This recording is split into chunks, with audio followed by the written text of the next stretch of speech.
नरोत्तमं देवी सरस्वती व्यासं ततो जयमुदीरयेत् ब्रह्मानन्दं परमसुखदं केवलं ज्ञानमूर्तिं द्वन्द्वातीतं गगनसदृशं तत्त्वमस्यादिलक्ष्यम् एकं नित्यं विमलमचलं सर्वधी साक्षिभूतं भावातीतं त्रिगुणरहितं सद्गुरुं नमामि। शुक्लां ब्रह्मविचारसार परमां माध्यां जगद्व्यापिनीं विना पुस्तकधारिणीं भयदां दाठ्यान्धकारापहां हस्ते स्फटिकमालिकां विदधतीं पद्मासने समुचितां वन्दे तां परमेश्वरीं भगवती बुद्धिप्रदां शरदाम्। ओम नमः पार्वतीपते हर हर महादेव। गोपाल कृष्ण भगवान की देवदत्त दत्त लख निरंजन सद्गुरु जनार्दन बजरंगबली के ईश्वर भगवान की हनुमान भगवान हर हर महादेव शंभो काशी विश्वनाथ गंगे। हर हर महादेव शंभो काशी विश्वनाथ गंगे। हर हर महादेव शंभो काशी विश्वनाथ गंगे। हर हर महादेव शंभो काशी विश्वनाथ गंगे। काशी विश्वनाथ गंगे। काशी विश्वनाथ गंगे।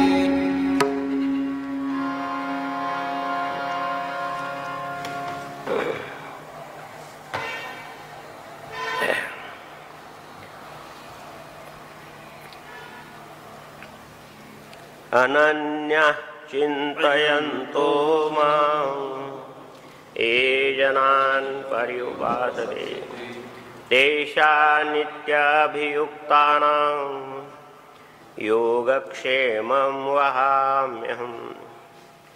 पै सर्वभावेषु उखिते जे ओपले मदचित्ते जैसा गर्भगोळो उद्दमाते कोणाही नेने तैसा मी वाचोनी काही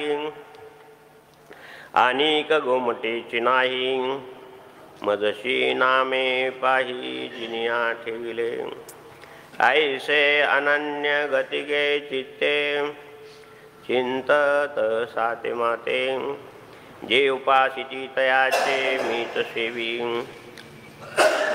ते एकवटुनिया जे क्षणी अनुसरले गा माझे वाहनी तेव्हाच तयाची चिंतवनी मजसी पडली मग तीही जे जे करावे ते मजसी पडले अवघे तैसे जैसी अजात पक्षाची ना जीवे पक्षिणी जिये आपुले तहान भूक नेणे तानिया निके जे माऊलीची करणे तैसे अनुसरले जे मज प्राणे तयाचेनी आपुले तहान भूक नेणे तानिया निके जे माऊलीची निशी करणे तैसे अनुसरले जे मज प्राणे तयाविने कासा विसिने तेन लजे मी तया माझी या सायुज्याची चाड तरी तेच पूर्वी का कोड का सेवा म्हणतीत आड प्रेम सुये ऐसा मनी जो जो धरती भाव तो तो पुढा पुढती देव आणि दिदलिया निर्वाहो तोची मी करीन हा योगक्षम अवघा तयाचा मजशी पडेला पांडवा जयाची या सर्व भावा आश्रयो मी जे भक्त लोक एकनिष्ठ होऊन माझे चिंतन करतात आणि मला बसतात त्या सदैव माझ्या ठाई स्थिर चित्त असलेल्याचा योगक्षम मी चालवतो. जसे आईच्या उदरातील गर्भाचा गोळा कोणतेही व्यवहार जाणत नाही त्याप्रमाणे सर्व भावासह जसेच्या तसे मला आपल्या अंतःकरणाने अर्पित गेलेले तद्वत जे अनन्य असतात आणि माझ्या वाचून दुसरे काही चांगले नाही असे समजतात आणि ज्यांनी आपल्या जाणण्याचा माझेच नाव ठेवले आहे म्हणजे परमात्मा हेच जीवन आहे असे ज्यांनी मानले आहे असा एकचित्त बुद्धीने माझ्याविषयी चिंतन करीत जे माझी भक्ती करतात त्यांची मी सेवा करतो. ते ज्या क्षणी काया वाचा मनाने एकवटून माझ्या मार्गाला लागले तेव्हाच त्यांची स्वतःची चिंता संपली म्हणजेच त्यांच्या योगक्षमाची चिंता मला पडलेली असते. मग त्यांनी जे जे काही करावे ते सर्व सफळ करण्याची जबाबदारी माझ्यावर येऊन पडते. जसे पंख न फुटलेल्या पिल्लांना जशी पक्षिणी म्हणजे त्यांची आई सांभाळते त्याचप्रमाणे जीव धरायला लागते. तान्हे लेकरू आपली तहान भूक काही जाणत नाही त्याला हितकर काय आहे ही आईलाच करावे लागते. त्याचप्रमाणे स्वतःची चिंता न करता जे मला प्राणाने अनुसरले आहे त्यांची कोणत्याही प्रकारची सेवा करण्यास मी लाजत नाही. त्या भक्तांना माझ्या मोक्षाची अपेक्षा असेल ती अपेक्षा पूर्ण करतो. अखंडपणे देवा तुमची सेवा घडावी असे म्हणत असतील तर त्या सेवेने मी प्रेम घालतो. याचप्रमाणे भक्त मला जो जो विषय अपेक्षित आहे तो तो विषय त्याच्या पुढे करून देऊ लागतो आणि दिलेल्या विषयाचे सर्वतोपरी मी ते रक्षण ते पण मीच करतो. जे सर्व भावाने माझ्या आश्रयाला येतात हे अर्जुना त्यांचा सर्व योगक्षम मी चालवतो. बोल हरी बोल हरी हरी हरी बोल.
शिवस्वरूप सद्गुरू जनार्दन स्वामी गुरुमावलेच्या कृपेने भगवान आशुतोष महामृत्युंजय सर्वेश्वराच्या कृपेने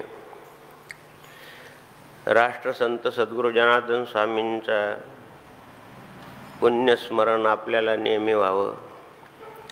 संतांचं स्मरण होणं हा पुण्यमार्गाचा एक महत्त्वाचा भाग आहे. त्यासाठी काही निमित्त लागतं.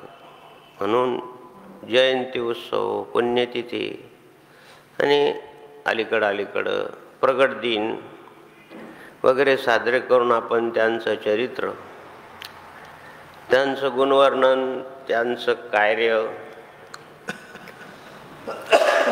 त्यांनी केलेले अनंत जनता जनार्दनावर उपकार याचं स्मरण केल्यानंतर अध्यात्मशास्त्र सांगतं की पुण्य मिळतं.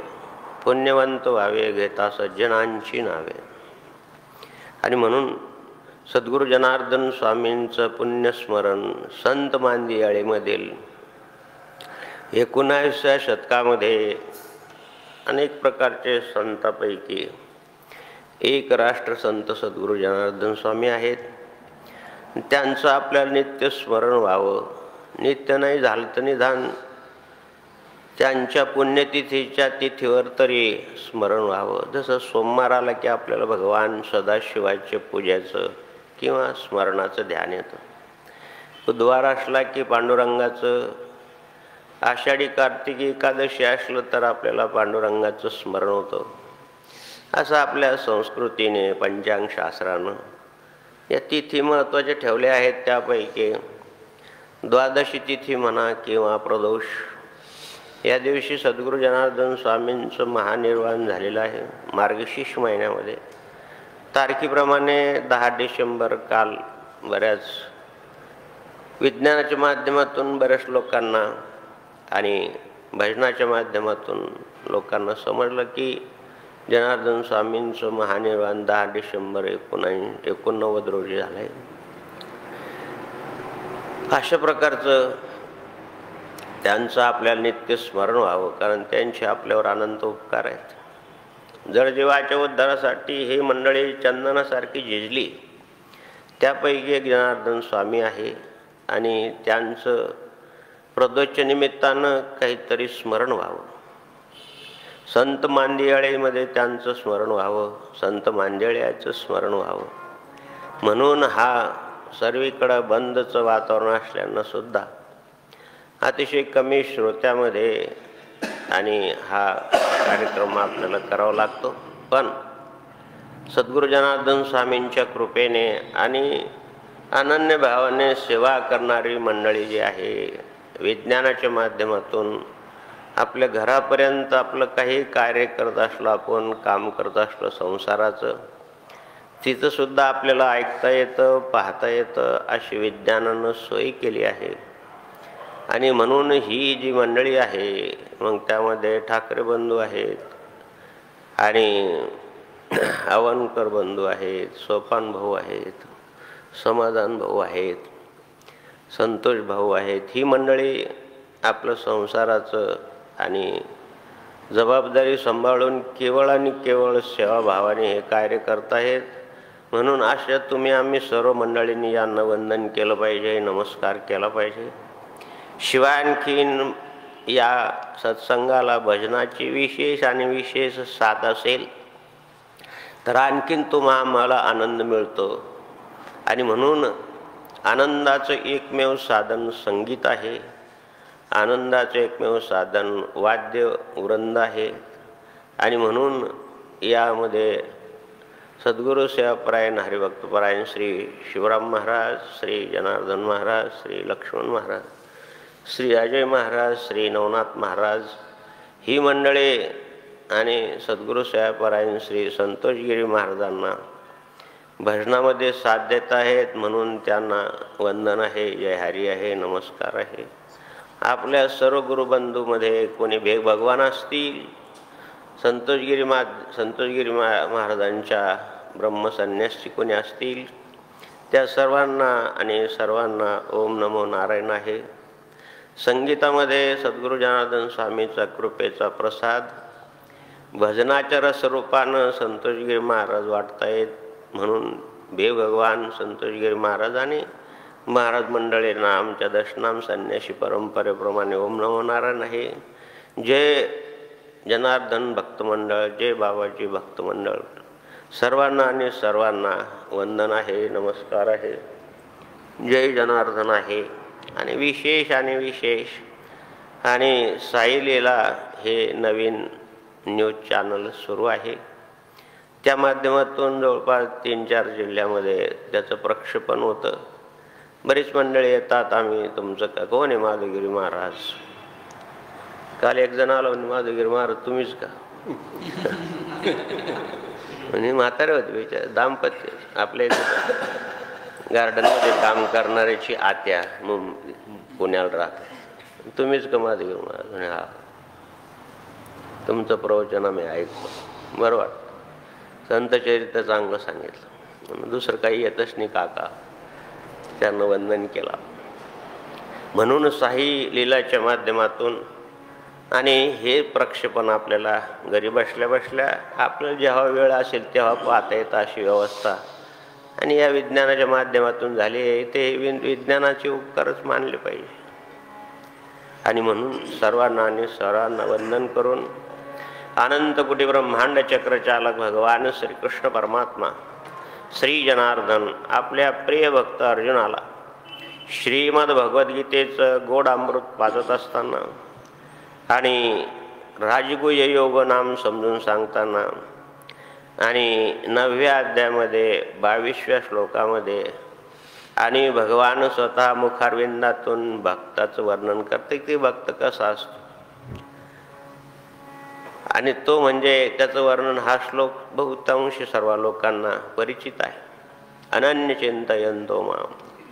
अर्जुना तो माझा भक्त असा असतो की त्याला न इति अन्य इति अनन्य, माझ्याशिवाय त्याला दुसरं एकमेव मीच, एकनिष्ठ भाव त्याचा आणि माझ्या चरणी असतो. मग तो सद्गुरूच्या रूपात हो, संताच्या रूपात हो, भगवंताच्या रूपात हो. एकनिष्ठ भाव माझा, एकनिष्ठ भाव सद्गुरु चरणापाशी, त्यात सर्व तीर्थ आले गंगा यमुना काशी.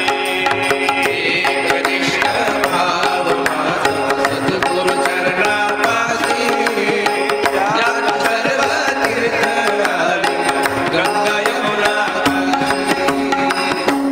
एकनिष्ठ भावाने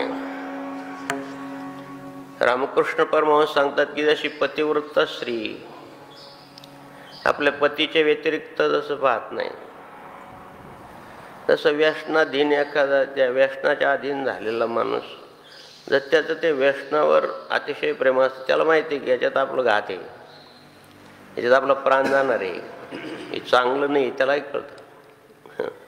विनोदानं सांगतात की जे पितात ते असतो थुकतात ते घाण आहे. शरीर बरोबर सांगतं त्यांना, पण ते शरीराचं ऐकत नाही, मनाचं ऐकतात. शरीर सांगतं की बरोबर नाही, घाण आहे, वास येतो, असं करून गोय ना, पण पितातच.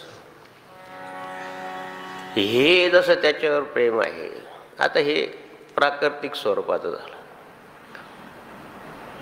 अध्यात्माचा विचार करताना ज्ञानेश्वर माऊलींची आज पुण्यतिथी पण आहे, दासगणू महाराजांची पुण्यतिथी आहे.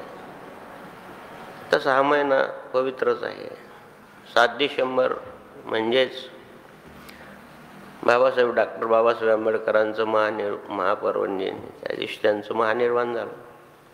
महामानव, प्रगांड बुद्धिवान, मानलंच पाहिजे. एवढी मोठी घटना तयार करायला असं म्हणतात की 45 घटनांचा अभ्यास करून केला.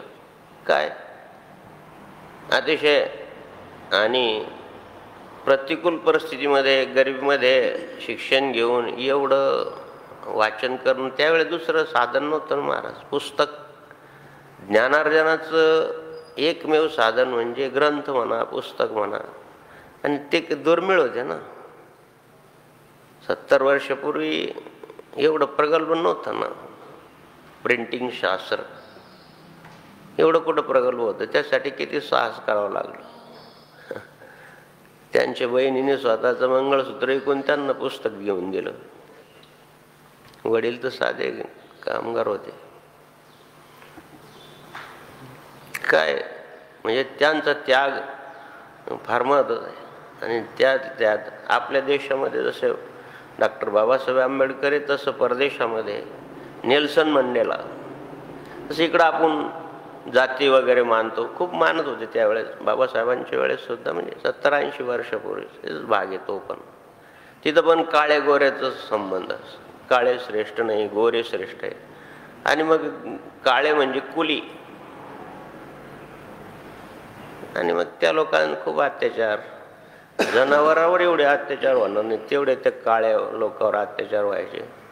आणि मग त्यांनी जसं दक्षिण आफ्रिकेमध्ये या काळ्या लोकांवरचे अत्याचार पाहून, कामगारावरचे अत्याचार पाहून जसं महात्मा गांधीचं हृदय द्रवलं, आणि तेच हृदयद्रावक घटना नेल्सन मंडेलांची महात्मा गांधीच्या चर्चेतून त्यांनी देशाकरता आणि या लोकांच्या सेवेसाठी देह अर्पण केला. त्या सरकारने त्यांना जन्मठेपेची शिक्षा दिली. तरी परंतु शिक्षा जरी दिली जातं पण कैदेमध्ये राहून सुद्धा त्यांनी, आणि प्रक्षेपणाच्या माध्यमातून त्यावेळेस वर्तमानपत्र दुसरं काय साधन, अनेक प्रकारचे लेख लिहून 37 वर्ष जेलमध्ये राहिले. आता सुटले, नंतर बरेच देश स्वातंत्र्य झाले. मला सांगायचं की काय त्याग आहे महाराज. हाच त्याग जसं राजकीय क्षेत्रामध्ये आहे, सामाजिक क्षेत्रात आहे, तशाच प्रकारचा हृदयद्रावक त्रास आणि कारुण्यरूप त्रास जर कोणी सहन केला असेल तर ज्ञानेश्वर माऊलींनी केला. ही समीक्षा आहे महाराज. जसं या लोकांनी त्रास समाजाकरता केला त्याप्रमाणे संतांनी सुद्धा समाजाकरताच त्रास सहन केला, पण त्यामध्ये त्यांना अध्यात्माची जोड होती. त्यांनी ईश्वर सर्वात पाहिला म्हणून ते, आणि त्यांनी त्यासाठी झटले.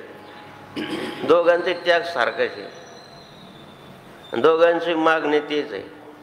आता विश्वात्मके देवे सर्वसुखीनाम संतु सर्व संतो निरामया, अवघ तुम्ही विश्वनाथ जगा करतास, एकी एक आत्माबोध नाथांनी.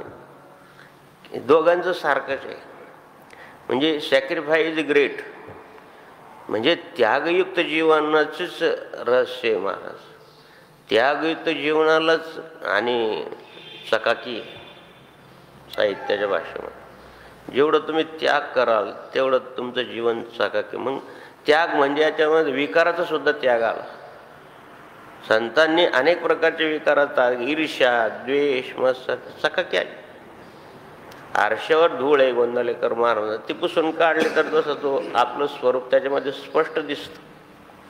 तशाच प्रकारचं आपण जोपर्यंत आपल्यामधला अंतःकरणामधला द्वेष जात नाही, मत्सर जात नाही, हे काय सोपी गोष्ट नाही. आता वेगवेगळ्या पावडर निघल्यात म्हणून भांडे आपण स्वच्छ करतो, पण हे भांडं स्वच्छ करायला ते आपण तर काय पाणी काही ती पावडर लावले की भांडं स्वच्छ होतं, पण हे भांडं स्वच्छ करायला फार साधना लागते महाराज. 50-50, 40-40 वर्ष एखाद्या संताच्या संगतीत राहून आणि त्यांचं चरित्र म्हणा, त्यांचं महानिर्वाणाचं वर्णन म्हणा करताना डोळ्यातून पाणी येतं. आणि तीच मंडळी दुसऱ्याचा द्वेष करते, ईर्ष्या करते, स्पर्धा करते. आणि म्हणून हे विकार फार अवघड आहे.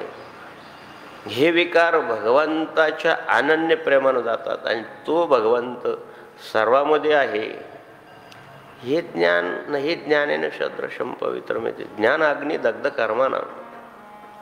हे ज्ञान होणं काही सोपी गोष्ट नाही. याच्यासाठी फार घासावं लागतं, फार खोल जावं लागतं. ज्ञानाची खोली, माऊलीची ज्ञानाची खोली, नाथबाबांची ज्ञानाची खोली, तुकाराम महाराज ज्ञानाची खोली, आणि सद्गुरू जनार्दन स्वामींनी अध्ययन केलेल्या 16 वर्षाच्या ज्ञानाची जोपर्यंत खोल जात नाही तोपर्यंत हे विकार जात नाही, तोपर्यंत चकाकी नाही. मला हे म्हणायचं, तोपर्यंत जग प्रतिष्ठा देत नाही. आणि म्हणून तुका म्हणले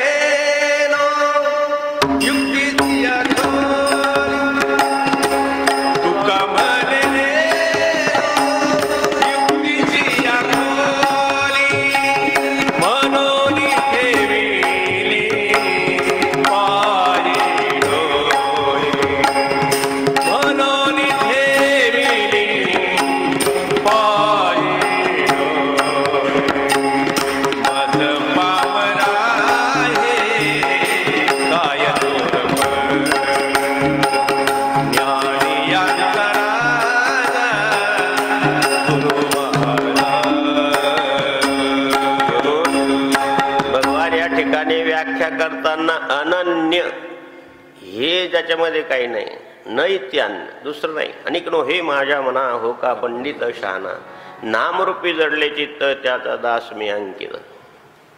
हे ज्याच्यातून पूर्ण गेलंय. झडझडोनी वाहिला निघ या भक्तीच्या वाटेला, तेवी अव्यंग पावसी निजधाम माझे.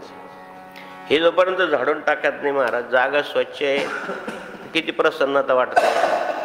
तुमचं चित्त शुद्ध झालं की मग तुम्हालाही तेवढी प्रसन्नता वाटेल. आता संपूर्ण जग घालून टाकलं या महामारीनं. तो विषाणू दिसतो का? दिसत असेल तर सूक्ष्मदर्शक खाली, अतिशय सूक्ष्म, म्हणजे सूक्ष्मदर्शक म्हणजे तेवढी दृष्टी सूक्ष्मला दिसतो का तो? पण परिणाम जाणून राहिला, सगळं जग त्राय भगवान झालं. देव दिसतो का? विषाणू दिसत नाही, देव दिसत नाही. विषाणू पाहायला सूक्ष्मदर्शक लागतं आणि तो भगवंत पाहायला सुद्धा दृष्टी सूक्ष्म लागते. अनुरणू या थोकळा तू का वैकुंठा एवढा. अणु रेणू पाहायचं, परमाणू पाहायचं असेल तर मग त्या सगळ्यांचं इन्स्ट्रुमेंट लागतं, म्हणजे ते यंत्र लागतं. तसं तोच भगवान सर्वव्यापी आहे. विषाणूचा परिणाम जाणून राहिला ना, मग या ठिकाणी भगवान सुद्धा सांगतायत की तुम्ही असं माझं भक्त जर पुण्यपान करत असेल, साधना करत असेल, उपासना करत असेल तर त्याला माझ्या अस्तित्वाची जाणीव होते. त्याला कोणती न कोणती तरी अनुभूती येतेच. हे काही न करणाऱ्याला हे समजणारच नाही आणि त्यांना हात जोडून समजून बी घेऊ नये. काहीच उपयोग नाही ना. माऊलींनी वर्णन केलंय की आंधळ्याच्या जन्मतात आंधळा आहे, त्याला काय समजणार आहे? दृष्टीच नाही का? जन्मताच बहिरा आहे. बा तुम्ही सकाळच्या अभंगामध्ये बहिरा झालो देवा, मुका झालो देवा, त्यांना सांगा सगळे बहिरे त्या ठिकाणी वेगवेगळ्या प्रकारचे राग. त्याला राग येणार नाही, तो हसणारच नाही, काहीच करणार नाही, त्याला दिग्स ऐकलंच येत नाही. बहिऱ्याच्या गावी आणि संगीताची साथ. काय सूक्ष्म निरीक्षण महाराज माऊलीच. आणि असं जर हे महत्वाचं आहे, म्हणून सर्वांनाच हे समजेल अशातला भाग नाही आणि कोणी समजून घ्यायचा प्रयत्नच करत नाही. हा एक वर्ग आहे. समजून घेणारे म्हणजे एका ठिकाणी चांगलं भगवान बाबा चांगला तर वाचतात, पाहतात आणि सांगतात की उपासक आणि अभ्यासक एकत्र आले पाहिजे. उपासक आणि अभ्यासक दोन्ही एकत्र असेल आणि यामध्ये तिसरा हे दुसऱ्याला देण्याची भाव म्हणजे दातृत्व जर असेल तर मग त्यांना संत म्हणायला काय हरकत नाही. अजय महाराज संत उदार उदार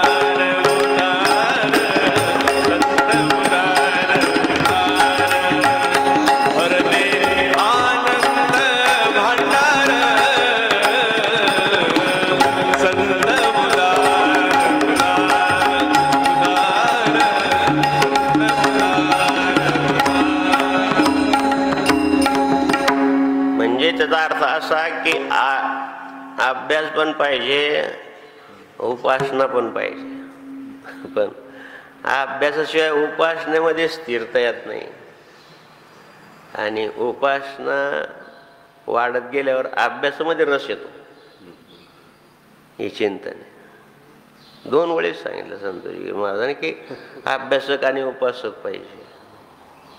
मग आता मौन असल्यामुळे आत्मचिंतन चालू झालं की बघ काय अभ्यासात गोडी कशामुळे येईल?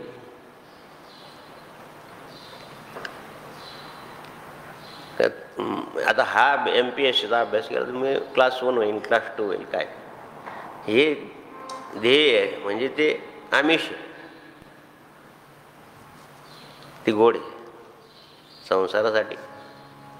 मग ते गोड आहे तर मग त्याचा प्रयत्न केला पाहिजे दाग यायसाठी. मग अभ्यास करतो म्हणून त्यासाठी म्हणजे एकाग्र करतो. एकाग्र करणे म्हणजे उपासना. किती जवळच्या गोष्टी समजून घ्या तुम्ही. आता ग्रॅज्युएशनला आहे, 12वीला आहे, मॅट्रिकच्या अगोदर साधी अवस्था, पौगंड अवस्था, पण आता प्रौढ अवस्था आहे. मॅट्रिकच्या नंतर प्रौढ अवस्था प्राप्त होते जीवनाची. आणि समजून घेतलं पाहिजे. विद्यार्थी जीवनामध्ये या गोष्टी महत्त्वाच्या आहेत. आणि या समजून घेण्यासाठी चांगल्यांची संगत धरावी, ज्ञानी लोकांची संगत धरावी. बाबा सांगायचे प्रवचन पाहतो, ज्याला विद्वान व्हायचं आहे त्यांनी ज्ञानी महापुरुषांची सेवा करा. तशी तुम्हाला मिळणार आहे का? तुम्ही तसं ज्ञान तुम्हाला मिळणार नाही. ज्याला प्रश्न विचारला तो जेमतेम असेल तर तो तुम्हाला काय उत्तर देईल?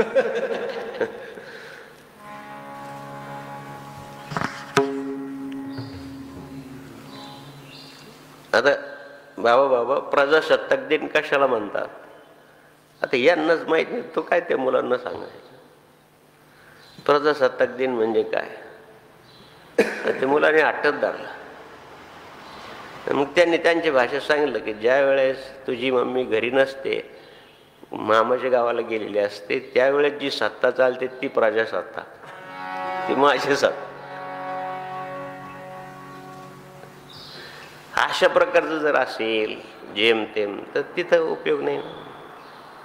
आणि म्हणून इथं ती ज्ञानाची खोली, ती ज्ञानाची खोली एवढी मूळ गेली पाहिजे. आणि ते भगवान या ठिकाणी भक्ती मार्गातल्या लोकांसाठी सांगतायत की ही कशानं प्राप्त होईल? अनन्य चिंतयंतो माम ये जनान पर्युपासते न तेषा नित्याभियोग योगक्षमम वाम्यम. ही त्याला भक्तीनं, भक्तीची या पोटी बोध काकडा ज्योती श्रद्धावान लभते ज्ञानम. हे प्राप्त होण्यासाठी अर्जुना केवळ आणि केवळ अनन्य भक्तीनंच हे प्राप्त होऊ शकतं. प्रेम सुख दे, प्रेम सुख दे, प्रेम सुख दे, प्रेम सुख दे, प्रेम सुख दे,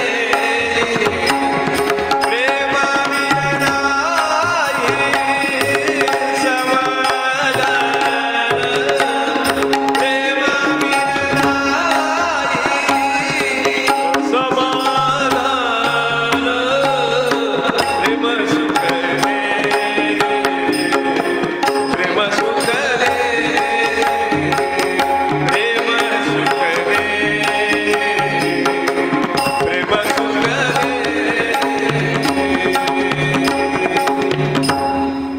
भगवंताचं आपल्या गुरुदेवाने सांगितलेलं साधन,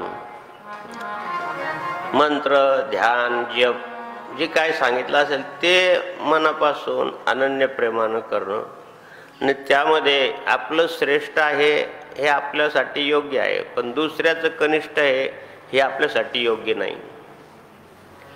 फार चांगली व्याख्या केली. स्वधर्म निधनम श्रेयम परधर्म भयावा. रामसुखदासजी महाराजांनी सांगितलं की श्रेयान स्वधर्म विगुणो परधर्मानं तिष्ठात, स्वधर्म निधनम श्रेयम परधर्म भयावा. आपला धर्म आपल्यासाठी सर्वश्रेष्ठ आहे, त्याच्यात काही वैगुण्य आहे तरी ते वैगुण्य आपण पाहिलं नाही पाहिजे. याचा अर्थ असा दुसरा, त्यांनी दुसरी बाजू समजून सांगताना सांगितलं की दुसऱ्या धर्मातलं सुद्धा वैगुण्य पाहू नये. आपल्या धर्मातलं वैगुण्य जरी आपल्याला समजलं आहे तरी परंतु ते न पाहता आपण स्वधर्मासाठी मरण पत्करावं, पण आपला धर्म सोडू नये. याचा अर्थ दुसऱ्या धर्माचा द्वेष पण करू नये.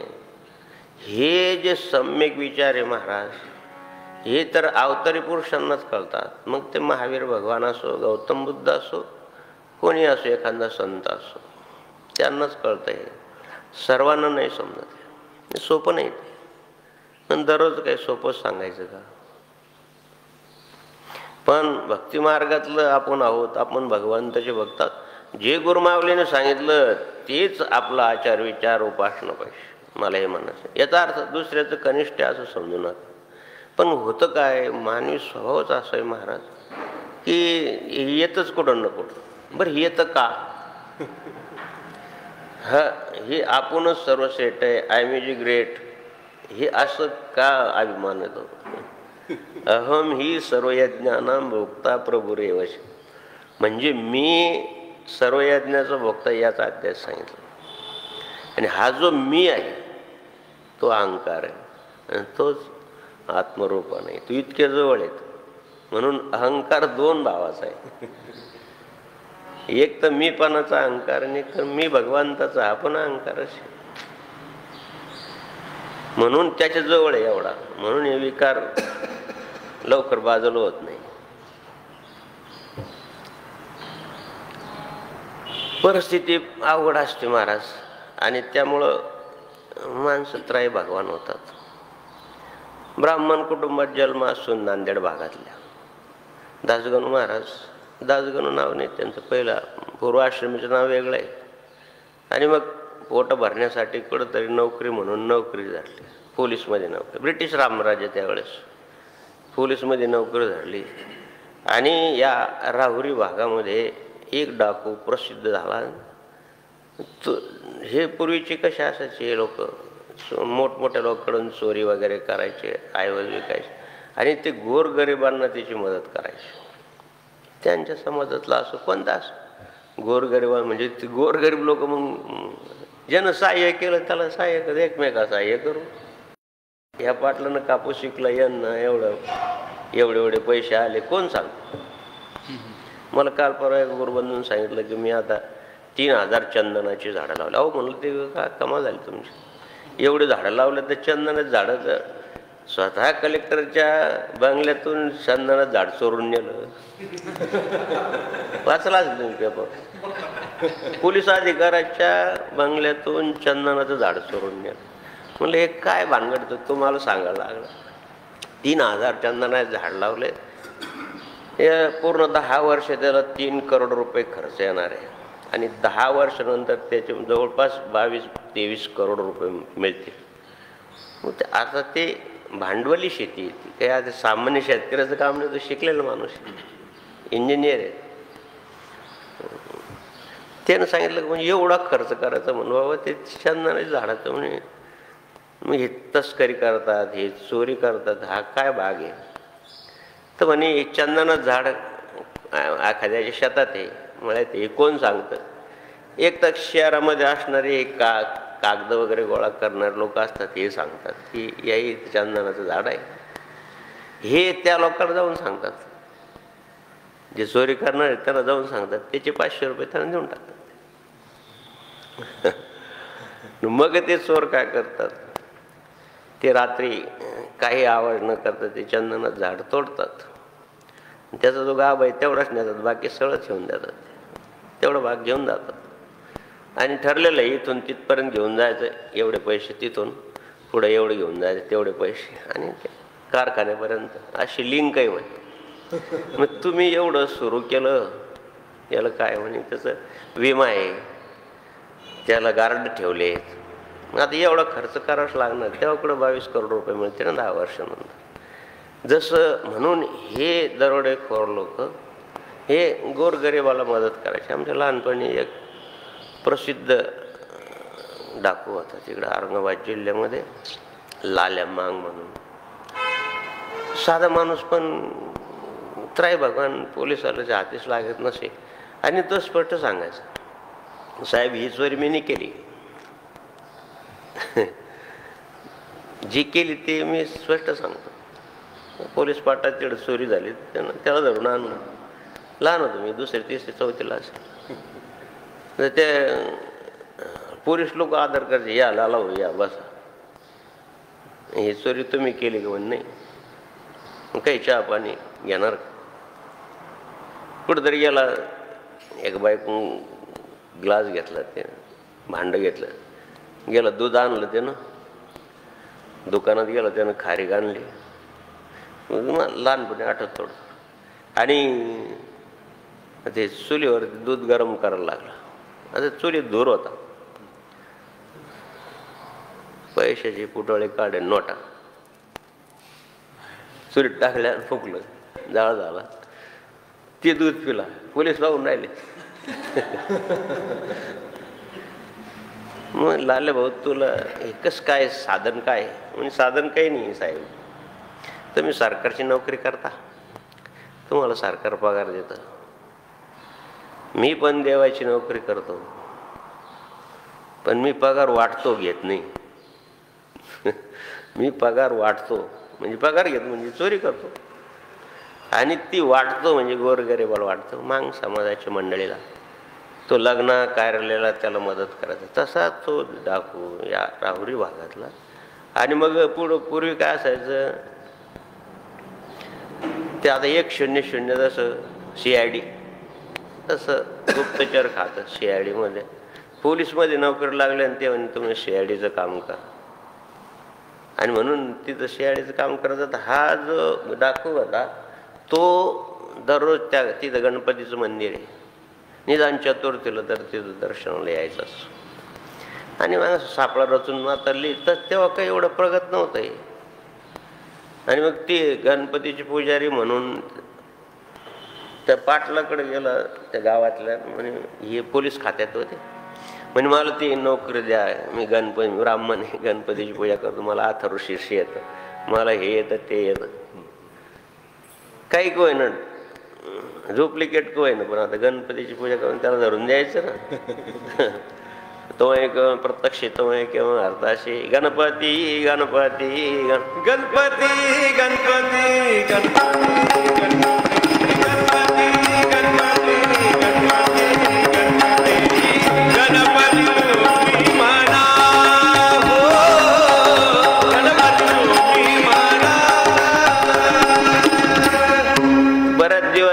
पूजा पाठ चालली आणि गणपती उत्सवाला म्हणा कधी म्हणा त्याला ज्यावेळेस वेळ मिळेल त्यावेळेस तो गणपती दर्शनाला यायचा.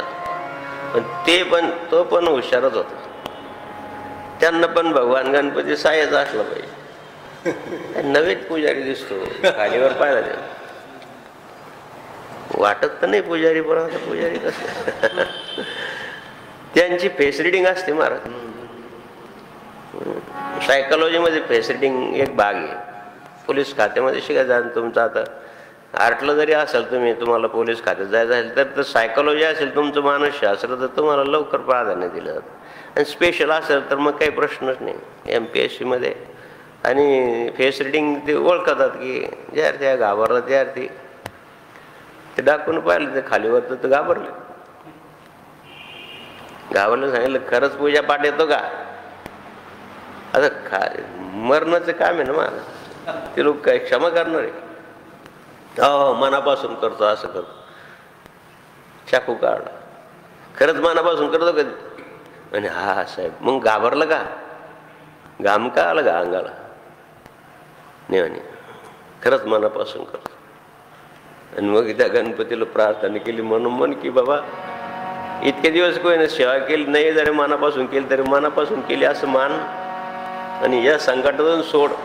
मंगलमूर्ती मोरया मंगलमूर्ती मोरया मंगलमूर्ती मोरया सिद्धिविनायक मोरया. बरोबर, काय हरकत नाही. मनातल्या मनात प्रार्थनेनं भगवान गणेशांनी त्या समोरच्याला सद्बुद्धी दिली. हे कोणतं गेलं, ही कोणती ऊर्जा गेली काय तुमच्या भाषेमध्ये, आता विज्ञानाच्या भाषेमध्ये कोणची रेंज पकडली, या दृश्य गोष्टी. म्हणून या ठिकाणी भगवान सांगतायत की तुम्ही अनन्य भावाने मुक्ताचं चिंतन करा, त्याचं स्मरण करा.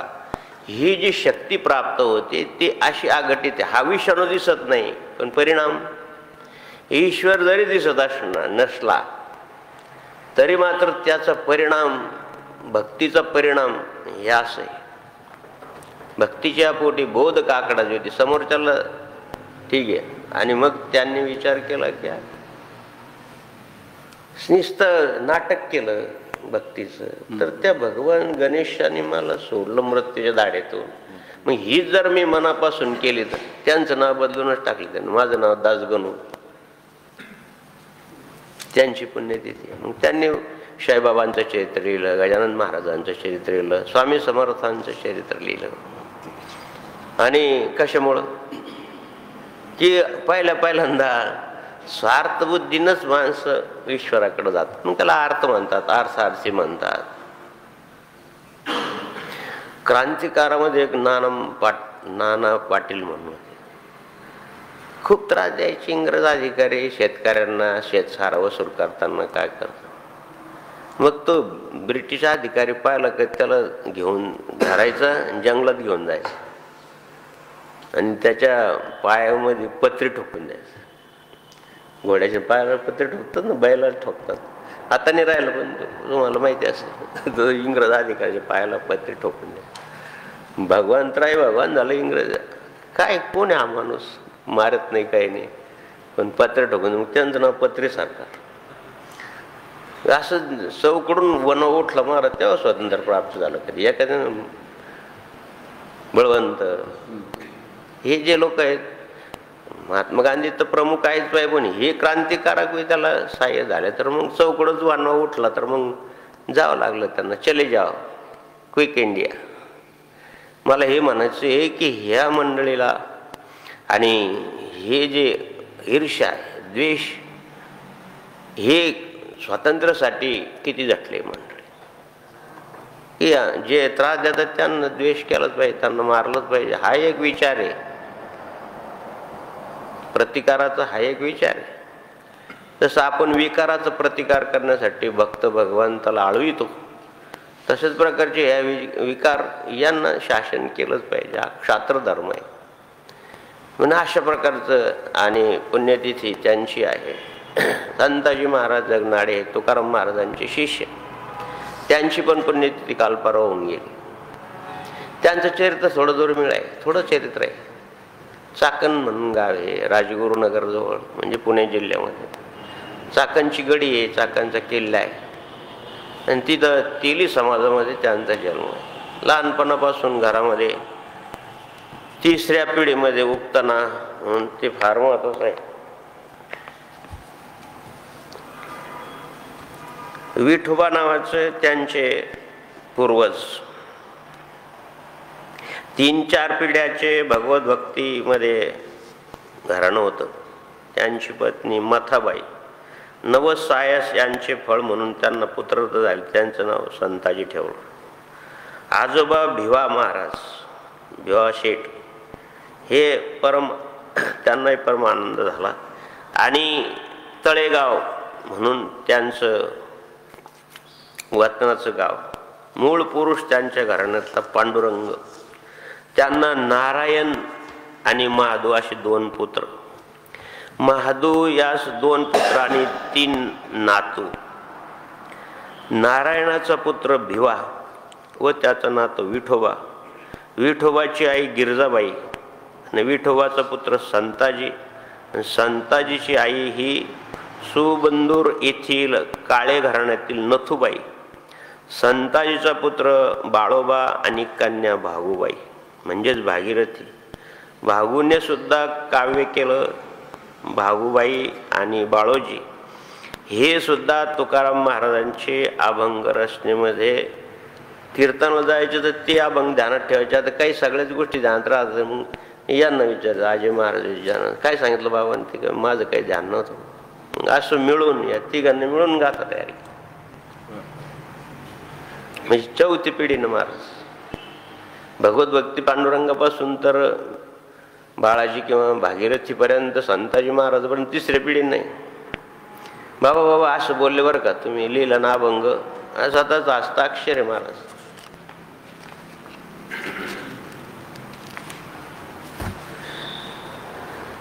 तिघांनी मिळून गाथा लिहिली. तुकाराम महाराज सांगितलं की एकच कीर्तन ऐकलं संताजी महाराजांनी.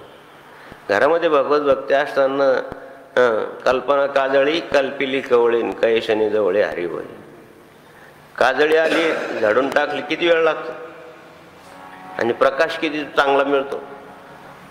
आता आपले भंडार घातले ट्यूब जाऊन पाहतो मी, धुरानं फार धुरकट झाली आहे, तिच्यामध्ये तेवढाच प्रकाश आहे.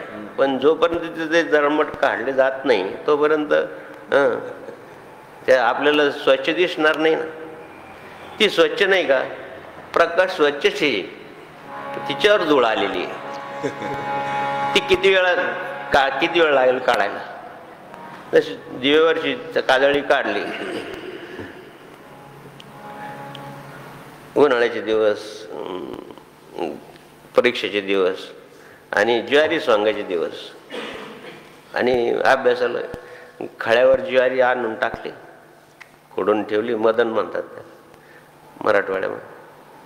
आणि अभ्यासाला लागला तर अभ्यासाला तिथं खळ्यावर कंदील न्यावं लागतं. तिथं चिमणीने न्यायचं. चिमणी नेऊ देत नाही. आता पूर्वीची गोष्ट असं काय सांगतं ते चिमणीचं ओढले, पेटले किंवा भडकलं म्हणून कंदील. तर कंदील कुठं काही $2.25 रुपयाला काही कंदील यायचं कुठं तेवढं. हे बरोबर कंदिलावर अभ्यास करा. कंदीलच नाही. पण ज्वारी राखा मग जाऊ दे, पहाटे उठून अभ्यास करा. आता ती रात्री परीक्षेचे दिवस म्हणून चिमणी लावली. ती अभ्यास करता करता महाराज विशेष डोकला येणारच. इतर काही पाहताना, इतर काही वाचताना, अश्लीष पाहताना अजिबात झोप येणार. हा सगळ्यांचाच अनुभव आहे. माझं गिरबाबाचं असं काही नाही. मी तुमची निंदा करतो अशातलं काही भाग नाही. डुलका लागलं महाराज, ती पडली पालथी कोपी, ती बडबड जळायला लागलं. ते गरमीनं उठलो महाराज. मला जागा आली तर आपल्या मित्राला जागा आली. तो फार दक्ष होता. त्यानं बडाबड हातानं झिजवली. कशाने हातपार भाजला त्याचा, तरी त्याने झिजून टाकला. आणि जर नसती कोपीच पिटली. सांगायचं तात्पर्य काय की इतकेशी काजळी, इतकेशी त्याच्यावरची काजळी काढली का तसं तसं महाराज शुद्ध करोनिया, शुद्ध करोनिया, शुद्ध करोनिया,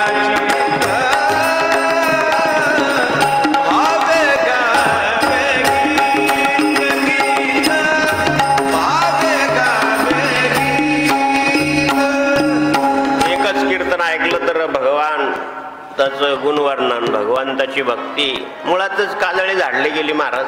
प्रकाश तर स्वयंप्रकाशाची. आणि मग तुकाराम महाराजाचा छंद लागला, नामाचा छंद लागला, भक्तीचा छंद लागला. आणि म्हणून तुकाराम महाराज सांगितलं की बाबा असं नाही, संसार सोडून तू माझ्या बघा फिरू नको. संसारही कर आणि भगवत भक्तीही कर. कोणत्या संतांनी संसार सोडायला लावला महाराज? विरक्तता सगळ्यालाच प्राप्त होत नाही. तुळशीदास महाराजांना विरक्तता प्राप्त झाली. पत्नीच्या सांगण्यावरून खूप आसक्त होते पत्नीवर. आणि मग त्यानं सांगितलं का एवढं काय आसक्ती, एवढी आसक्ती. आसक्ती दोन प्रकारची.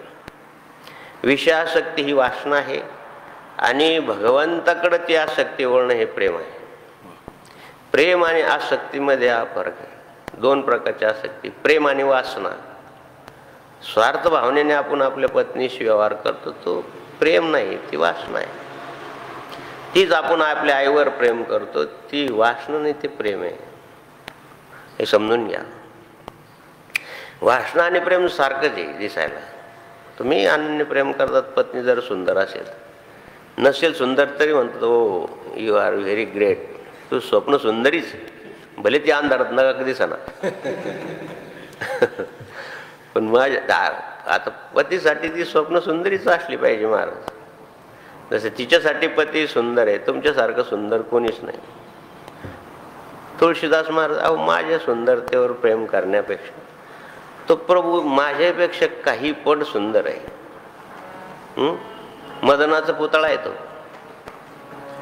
राजस सुकुमार मदनाचा पुतळा, राजस सुकुमार मदनाचा पुतळा,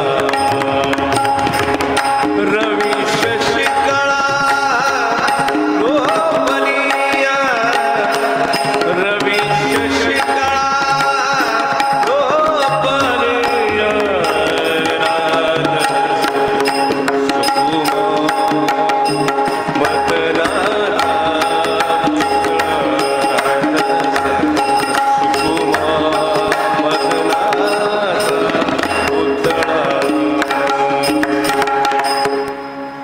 पत्नीच्या एका शब्दानं त्यांची काजळी झाडली गेली. बस, जय सियाराम, जय जय सियाराम, मंगल भवन में अमंगल हारी, अशा प्रकारचं. आणि विरक्तता प्राप्त झाल्यानंतर भगवत भक्तीमध्ये एवढे लीन झाले महाराज, तर भगवंतावर ऋण झालं. आणि मग दोहे तयार करायला लागले, प्रवचन करायला लागले, भगवंताचं नामगुण वर्णन करायला लागले, रामायण लिहिलं, तुळशीदास रामायण, तुळशीकृत मानस, रामचरित्र मानस लिहिलं. लोक यायला लागले, आणि लोक यायला लागले, त्याच्याबरोबर लोक मग पाहायला लागले, अरे महाराजाकडं काहीतरी माल असल्याशिवाय नाही, दिल्याशिवाय कोणी, जे लोक येतात ते माल दिल्याशिवाय थोडी राहतात. मग स्वराने विचार केला की यांची झोपडी तपासायची. म्हणून 2 चोरांनी विचार केला की महाराजाकडे बरेच लोक यायला लागले, तर यांच्याकडे काहीतरी ऐवज असेल, म्हणून ते रात्री चोरी करायला गेले. पाहिलं तर त्यांच्या घरासमोर 2 पारेकरी, उघडे नागडे आदिवासीसारखे, एक गोरा आणि एक काळा. 1 दिवस झाला, 2 दिवस झाले, हा पारेकरी धनुष्यबाण घेऊन बसले. त्यावेळेस शस्त्रास्त्र दुसरं कोणतं, धनुष्यशिवाय काय होतं. असं 4 दिवस झालं. 4ही दिवस ते काही चोरी करता आले नाही. विचार केला की हे कोण आहे. दिवस आले, सज्जनाचं स्वरूप करून तुळशीदास महाराज, राम राम, नमस्कार, काय जय सियाराम. इकडं तिकडं झालं. अहो, तुमच्याजवळ तर काही दिसत नाही, तुम्ही पारेकरी कशाला ठेवले. इकडं तिकडं चोर बी हुशार असतात. इकडचं तिकडचं बोललं, तुम्ही पारेकरी कशाला. नाही, पारेकरी नाही बाप्पानी, आम्हाला काय करायचं पारेकरी. आमचे धन बहिरहित, सद्गुरू ज्ञानानंद स्वामी सांगायचे प्रवचनात पहा तुम्ही, आमचे धन बहिरहित पडले आहे मैदानात. राम नाम की लूट, लूट सके तो लूट, अंतकाल पछ जाएगा प्राण जाएगा छूट. राम नामाचे धन पडले आहे मैदानात. आमचं राम नामाचं धन आहे, माझं दुसरं कोणतं धन नाही. नाही, तुमच्याकडेच बरेच लोक येतात, काही दानदक्षिणा देत असतील म्हणून दानदक्षिणा देतात, ते देवाच्या कार्याला लावली जाते. बाबाला काही घेणं नाही. जनार्दन स्वामीचे प्रवचन आहे का, तुमचं धान्य पैसा याच्यासाठी बाबा येत नाही. या पोरांच्या मुखात जावं, त्यांना थोडंफार चांगलं वळण लागावं, यासाठी बाबा फिरतायत. तुमच्या धान्यासाठी येत नाही, तुमच्या पैशासाठी येत नाही. बाबाला त्याची काही गरज नाही. किती गोड आहे महाराज. काय ते एक क्लिप काढून राहिलेत. आभार मानले पाहिजे किंवा वंदन केलं पाहिजे त्या भूषण चोपडेल. 300 प्रवचन बाबाचे ऐकायचे आणि त्याच्यातून थोडी थोडी हे करायचं. किती अवघड काम आहे महाराज. त्याने सांगितलं माझं संकल्प काय, अशा 1000 क्लिप तयार करायचे. आतापर्यंत किती झाल्या त्या तुमच्या मोबाईलमध्ये पहा तुम्ही, त्या ग्रुपला लागा. आम्हाला त्यावेळेस ध्यान येतं काय, त्यावेळेस एवढा आवाज बाबाचा क्लिअर नव्हतो. म्हणजे स्पीकर कुडकुड त्या कॅशेट आणि त्या गुताईच्या काय, त्या गुताईच्या काय, त्याच्या अगोदर ती बांगडी होती, ऐका सत्यनारायणाची कथा, ऐका सत्यनारायण, ती गुतून गेलं तर तेच म्हणून राहिलं सारखं. बाबाजी म्हणते किती वेळ तर तेच म्हणून राहिलं होतो, ते काही पुढं जाईनच. अशी विज्ञानाची त्यावेळेस प्रगती होती नव्हती असं नाही, प्रगती होती पण आवाज तेवढा येत नव्हता. कॅसेट गुतायच्या काय काय का. पण आपल्या बाबाजींनी याच्यासाठी शिकवलं असेल की महाराज म्हणजे शांतिगिरी महाराज कॅसेट पाठवा असं म्हणलं की आपण मेड इन जापानची कॅसेट सोनीची पाठवायचं. त्याने एवढे पैसे आमच्याजवळ नाही, ते तुम्ही फार महागाची कॅसेट पाठवता. म्हणलं बाकीचे घेऊन काय करतं महाराज. अहो ती जापानची आहे. एवढंच नाही, मेड इन जर्मनीचे कॅसेट पाठवले. ही कॅसेट त्यावेळेस 25 रुपयाला, ती 45 रुपयाला. मग आता तुमच्यासारखे बघतो म्हणते बाबाजींचं प्रवचन राहू द्या. आणि टेप रेकॉर्ड आपले सरकारी. म्हणलं महाराज चांगला कंपनीचे टेप घ्या. नाही, संतोषगिरी महाराजाला माहिती आहे तुम्ही जवळ राहतात बाबाजींच्या, आम्ही दूर राहतो. मग त्यांना थोडंसं कमी दिसायचं. एक वेळेस असं चिठ्ठी लिहून आले की अंधारामध्ये टेप रेकॉर्डवर पाय पडला, सर्व बटन दबून गेले, लवकर प्रिपेअर करून पाठवा. बाबा चांगला टेप रेकॉर्ड घ्या. मग घ्या तर द्या. ते असं आहे, लग्न कर म्हणून तुम्हीच बायको असं. श्रीराम जय राम जय जय राम, श्रीराम जय राम जय जय राम, श्रीराम जय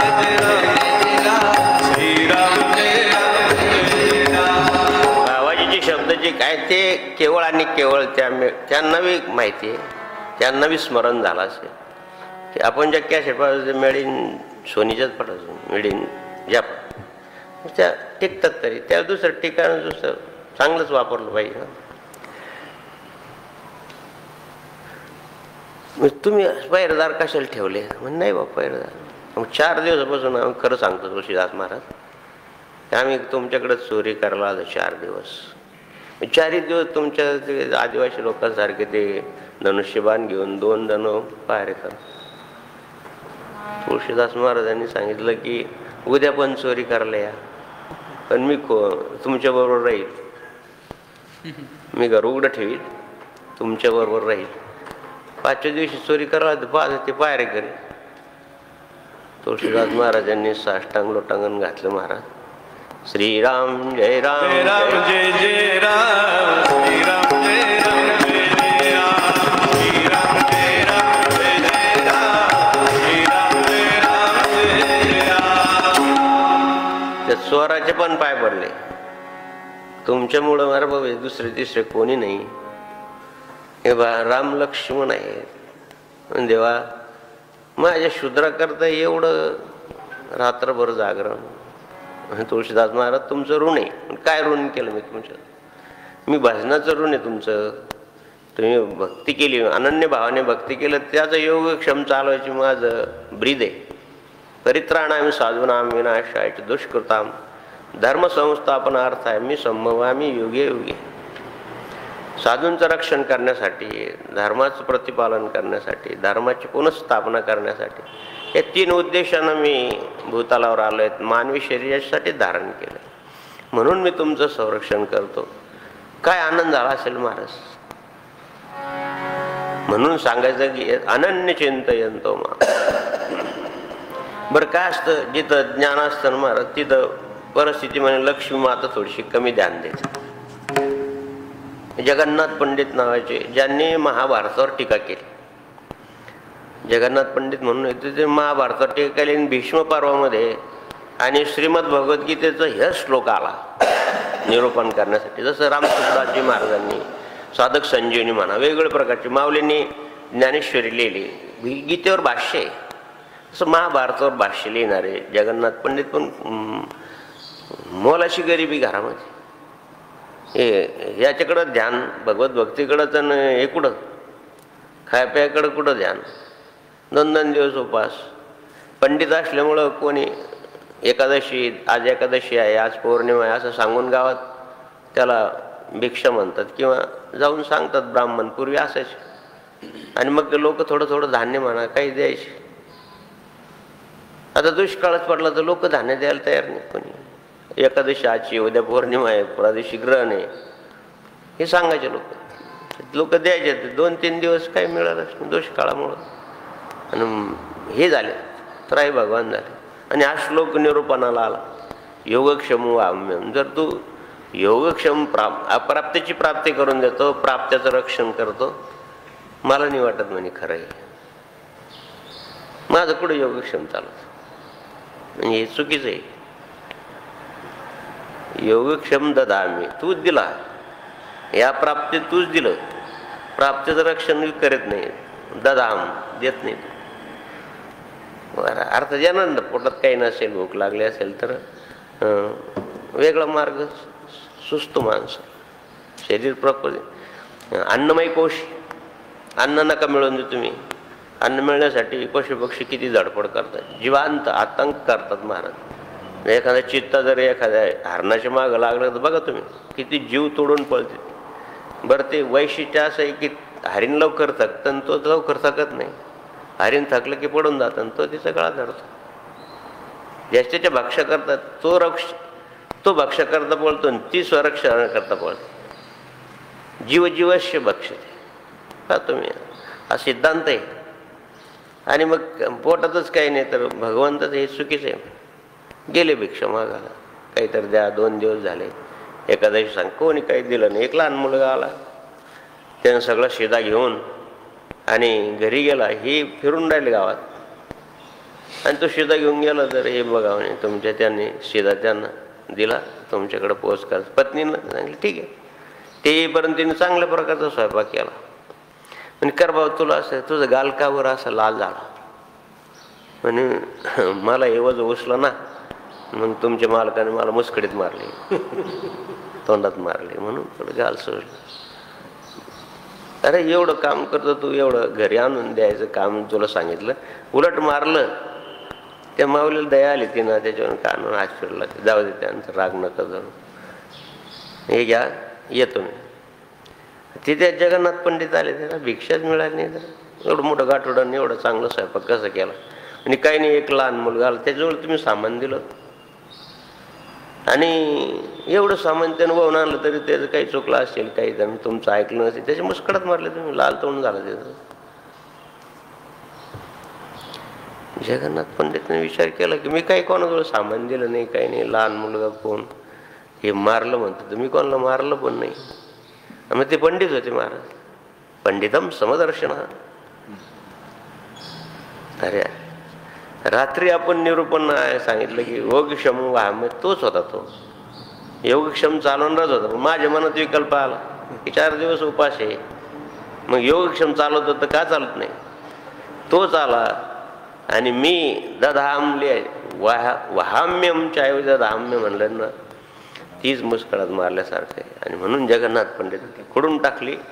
आणि हे जे आहे तेच योग्य आहे, हे महत्वाचा श्लोक आहे, अनन्य चिंतयंतो माम. आणि अशा प्रकारची पूर्ण गाथा लिहिली महाराज.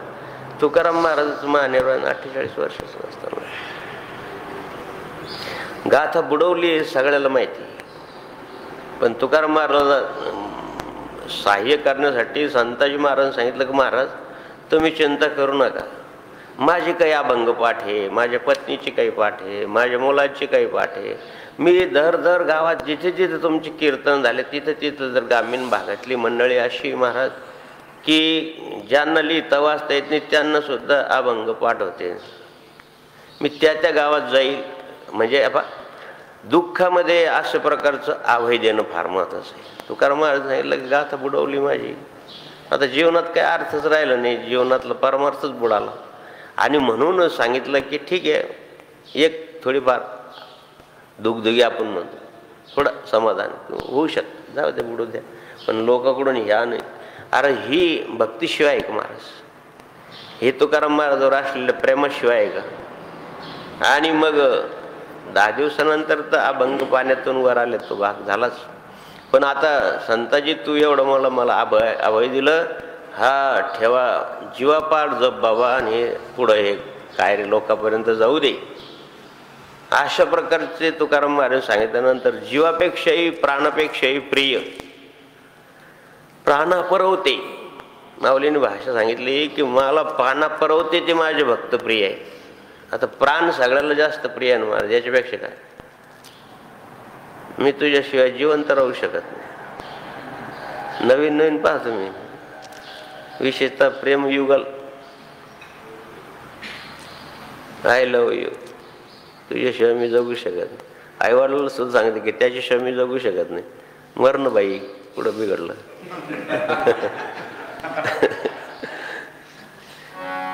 काहीच नाही. त्या वडिलांनी 18 वर्ष सांभाळलं. त्यांची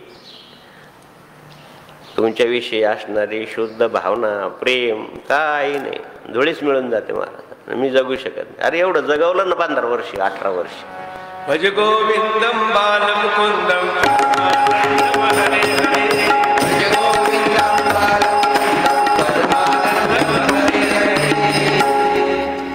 तुकाराम महाराजचं महानिर्वाण झाल्यानंतर शाहिस्ते खान 1545 मध्ये यांचा जन्म झाला. 18व्या वर्षी हे संकट आलं. शाहिस्ते खान हा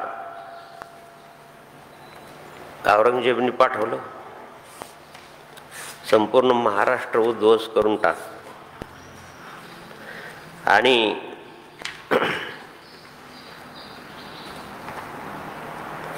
आला तर तो दिल्लीहून आला तर चाकणला त्यानं एक किल्ला घेत आला.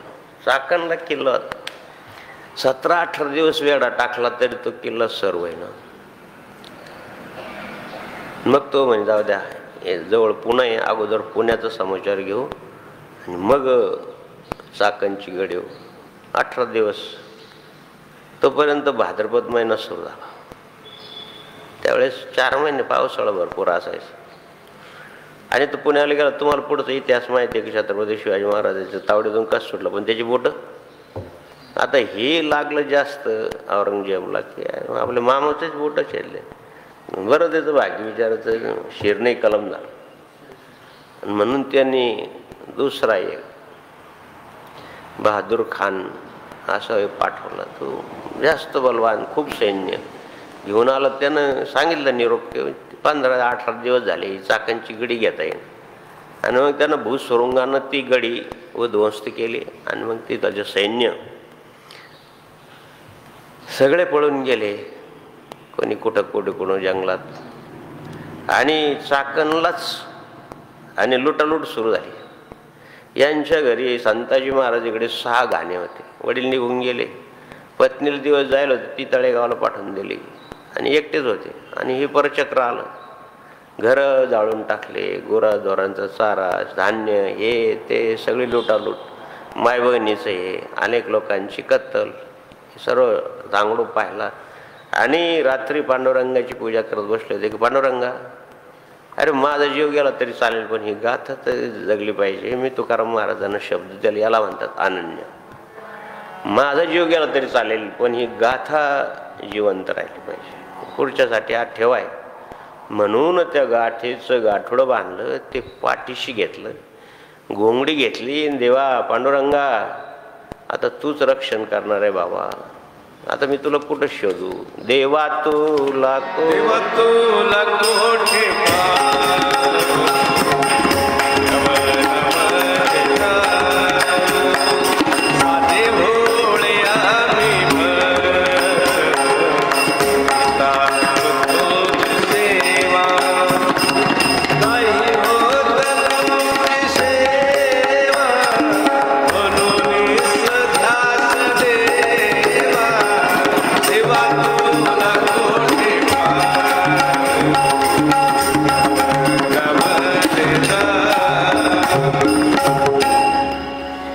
समोर त्यांचं आराध्य दैवत चक्रेश्वर भगवान शंकराचं मंदिर.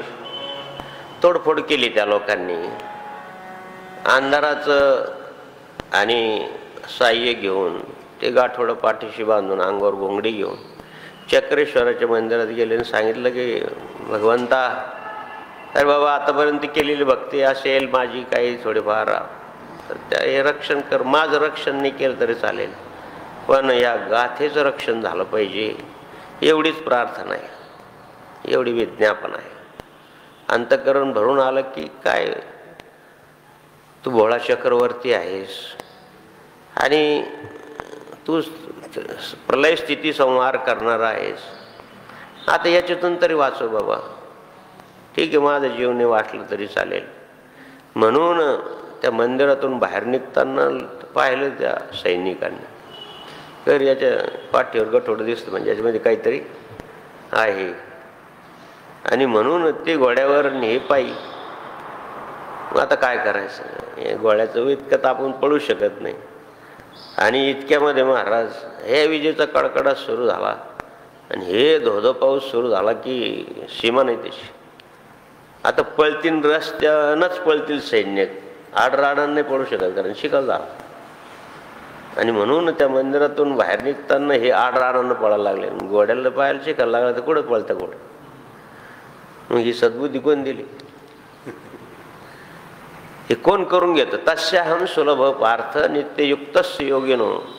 अशा गोष्टी सहज सुलभ होतात जीवनामध्ये, तर ही भगवंताची कृपा आहे महाराज. तर मला मागच्या वेळेस सांगितलं की काही अडथळे येतात परीक्षेमध्ये, याच्यामध्ये विद्यार्थ्यांना याच्यामध्ये.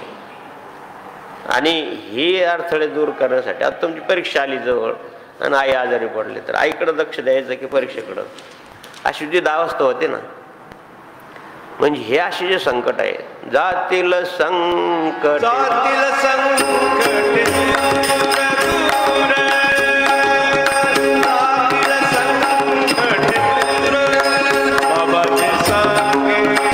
बाबा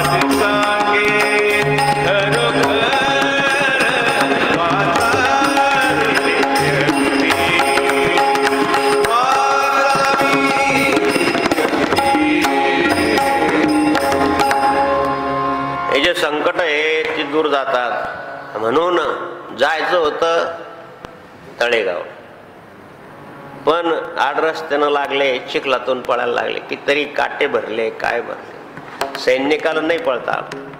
मग आता असं करू, आपण मामाच्याच गावाला जाऊ. आणि म्हणून मामाच्या गावाला जायचं तर मध्ये नीरा नदी, भीमा नीरा या पुणे जिल्ह्यातल्या नद्या आहे. भीमा नदीच्या तीरावरच पुणे आहे, पंढरपूर आहे. आणि नदीला पूर आला. अरे देवा, कोणत्या मार्गाने सैन्य मागं लागलं तर हे सर्व बुडून जाईल. बरोबर, पाण्यातून जायचं ते बुडून, आपल्या बुडण्याची भीती. पण काय होईल ते होईल. पाण्यातून जायचं, डोक्यावर पाठीवरचं गठोड डोक्यावर घेतलं, त्याच्यावर घोंगडी टाकली आणि पाण्यातून, एवढ्या पाण्यातून गळ्या इतकं पाणी आलं. पांडुरंगा आता मारतो की काय बाबा. पांडुरंगाची अत्यंत मनोभावी प्रार्थना केली. विठ्ठल रखुमाई जय जय विठ्ठल रखुमाई.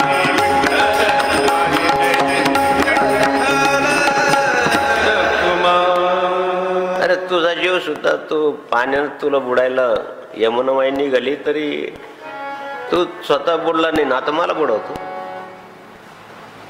हा युक्तिवाद आहे. तुला वासुदेवाने डोक्यावर घेतलं, यमुनेतून जायला लागले. आणि मग देवाने तिला वाटलं की मला देवाच्या पायाचा स्पर्श व्हावा. म्हणून वासुदेवाच्या बरं तोंडात पाणी चाललं. म्हणजे माझ्या वडिलांना त्रास होऊन राहिला, तर आता हिला प्रार्थना केली पाहिजे. म्हणून देवाने पाय टाकला. म्हणतात की पाणी ओसरलं. असं आद्यशंकराचार्य चरित्रात आपण पाहिलं की कमंडूल ठेवलं तर नर्मदा माईंचं पाणी ओसरलं. तशाच प्रकारचं देवा पांडुरंगाची प्रार्थना केली तर बरोबर गळ्यात पाणी आलं. मला मारायचं तर मार, पण माझी गाथा तर नको उडून देऊ. हा जो एकनिष्ठ भाव आहे महाराज, याला अन्य भाव म्हणतात. आणि मामाच्या दरवाज्यात गेले, कडी वाजवली, घाबरले. ते सैन्य तर नाही परचक्र आलेलं, ते निघून गेलं. धोधो पाऊस सुरू झाला महाराज. मी पाहिलं लहानपणी, बरं 4-4, 8-8 दिवस पाऊस उघडत नसे. मग त्यावेळेस कसं असेल? त्यावेळेस तर निसर्ग समृद्ध होता. 300-350 वर्षापूर्वी किंवा निसर्ग किती समृद्ध होता. आणि पुणे भागामध्ये आदिवासी भाग किंवा कोकणातला भाग आहे थोडा, पुण्यातला काही भाग कोकणातला आहे. खूप पाऊस, परेशान झाले सैन्य. खाणं पिणं नाही, काही नाही, पाणी शुद्ध नाही, विहिरीला पाणी सुद्धा घाण उतरलं, आजारी पडायला लागले वगैरे वगैरे पुष्कळ त्याचं वर्णन आहे. फार हाल झाले त्या सैन्याचे. 43,000 सैन्य, काही भुक्यानं मेलं, काही रोगानं मेलं, काही कशानं मेलं. मग ही सुद्धा ते ईश्वराचीच कृपा समजा, किंवा ते ईश्वराचं कार्य समजा. परित्राणाम साधूनाम. तो काय काठी घेऊन मारतो काय? असे मारतो. आणि ती गाथा जिवंत राहिली महाराज. आणि मग त्या गाथेवर तुकाराम महाराज गेल्यानंतर जवळपास बाबाजीच्या त्या देवाच्या कृपेने संताजी महाराजांना वयवर्ष 82 पर्यंत आयुष्य लाभलं. तुकाराम महाराजांनंतर तुकाराम महाराजांच्या गाथेचा किंवा संप्रदायाचा प्रचार, मग त्यांनी संसार सोडून दिला, पोराच्या लावून हेच कार्य केलं. ईश्वराचंच कार्य. आता एवढे दिव्य अनुभूती आल्यानंतर ईश्वराचं कार्य. जनार्दन स्वामीला किती दिव्य अनुभूती आली. हे 18 वर्ष मी कोणाकडे काही हात मागवता नाही, कोणाला काही मागायचं नाही. मला दूध दिलं, फळं मिळाली. आणि मग आता हे कोण त्या ईश्वराने दिलं, तर ईश्वराच्या कार्यासाठी मी आयुष्य केलं. बाबाजीनं सांगितलं की, मग देवानं सांगितलं की जा डोंगरावर मंदिराचा जीर्णोद्धार. त्यांनी सांगितलं म्हणून केलं. म्हणजे कोणी सांगावं आणि मग आपण करावं, हे फार महत्वाचं आहे. मनानं करू नये म्हणून सांगितलं की मनोमार्ग जाती तेथेची मुक्ती. भगवान शंकराने सांगितलं म्हणून एवढं 8 मंदिराचं काम झालं महाराज. आणि वेगवेगळ्या प्रकारचं हे त्याच्या सत्तेने झालं. सगळ्यालाच माहिती, स्तुती स्तोत्र, हे स्तोत्र गायल्यानंतर ही फळ प्राप्त होते, हे स्तोत्र गायल्यानंतर हे फळ प्राप्त होते, हे सगळ्यांनाच माहिती. पण ते जर एखाद्या महापुरुषांनी सांगितलं असेल तर ते फार महत्त्वाचं. त्याच्यात तुमचा अहंकार राहत नाही. त्यांनी सांगितलं हे केलं पाहिजे. म्हणून त्याला अधिष्ठान म्हणतात. म्हणून अधिष्ठान आहे चळवळीचे. जो करेल त्याचे ते भगवंताचे अधिष्ठान पाहिजे. समर्थाने सांगितलं की पुरुषार्थ करावा संसार हा प्रारब्धानुसार होतच असतो. परमार्थ करायचा असेल त्याला पुरुषार्थ स्वप्रयत्नच करावा लागतो. स्वप्रयत्नाने सिद्ध आहे आमच्या भाग्यात नाही, कुठं जात्या भाग्यात नाही असं नाही. तुझं भाग्यच मुळात झोपून घातलं तू त्याला दूध पिऊन, तू काय कस काय भाग्य भाग्य उदयाचा ठसा ते उजाळावं लागतं. उजाळावं का लागतं याचा अर्थ ते गाणे म्हणजे त्याच्यावर लेप आला कशात तरी म्हणते भाग उजळले भाग्य आता अवघी वार उजळले भाग्य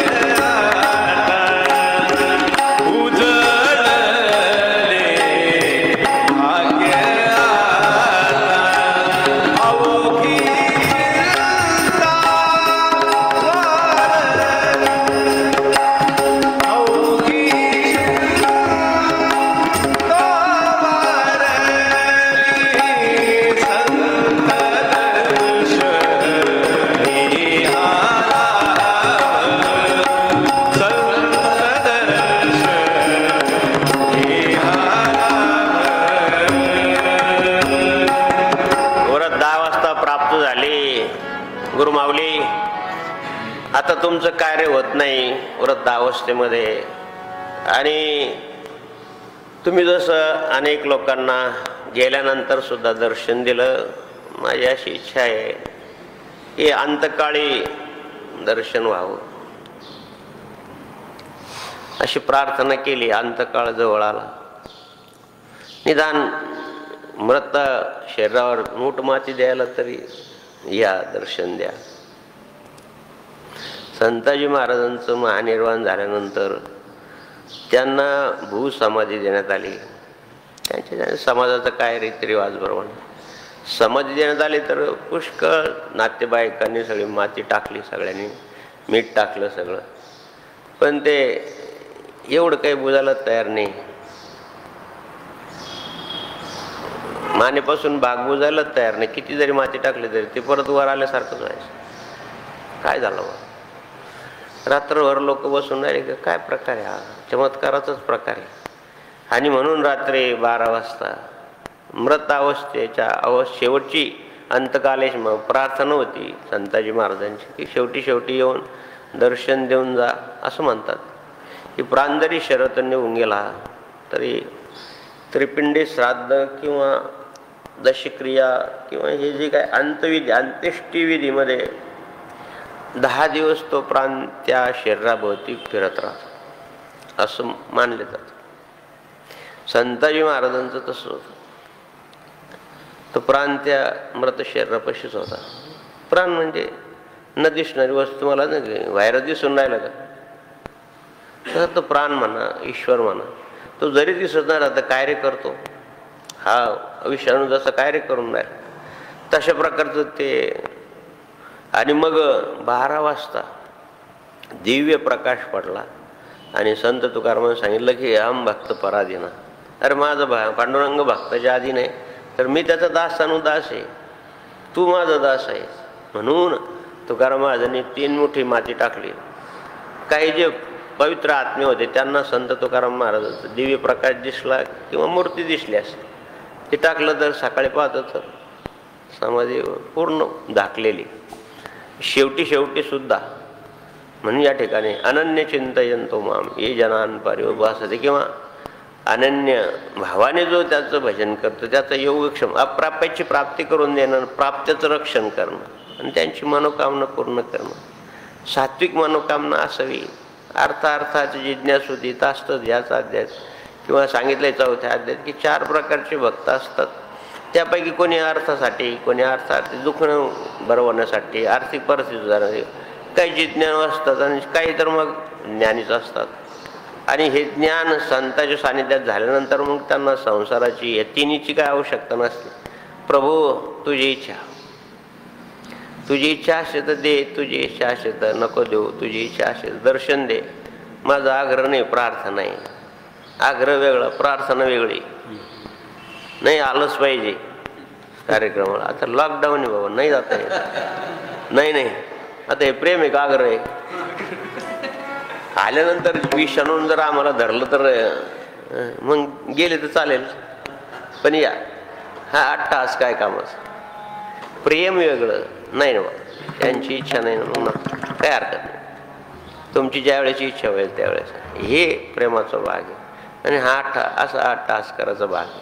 आणि म्हणून संताजी महाराज जगनाड्याचं चरित्र, समर्थांचं किंवा पंडित जगन्नाथजीचं चरित्र म्हणा किंवा तुळशीदास महाराजचे असे उदात्त चरित्राचं स्मरण प्रदोषच्या दिवशी करणं, द्वादशी दिवशी करणं, एकादशी दिवशी करणं विशेष याला महत्त्व आहे.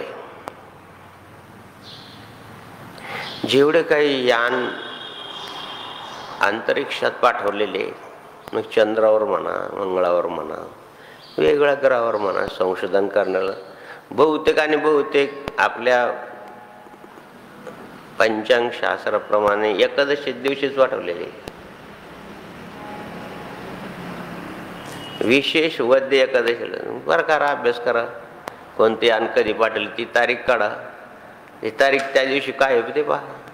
आता का तुमच्या हातात मोबाईल आहे. बहुतेक माझ्या वाचण्यात आलेलं आहे की एकादशी दिवशीच गेले आणि म्हणून एकादशी दिवशी जागर करावं. बरं त्याच्या उलट गणना सुरू होते. तुम्हाला माहिती यान सुरू असताना 60 सेकंद, 59 सेकंद, 58 सेकंद वगैरे वगैरे. मग ते सेकंद आला ते ऑटोमॅटिक असतं, ते सेन्सर सारखं निघून काय संशोधन निघालं महाराज. ते सेन्सर जसं काम करतं त्याच्यावर ठेवलं का ती भगवद्गीता 10,000ची भगवद्गीता आणून दिली काल्याकर. ते असं मुरलीसारखं आहे. आणि ते इन्स्ट्रुमेंट यत्र योगेश्वर ठेवलं का तो बरोबर ते स्पीकरमध्ये बोल, ते श्लोक तोच स्पीकरमध्ये सांगितलं जातं.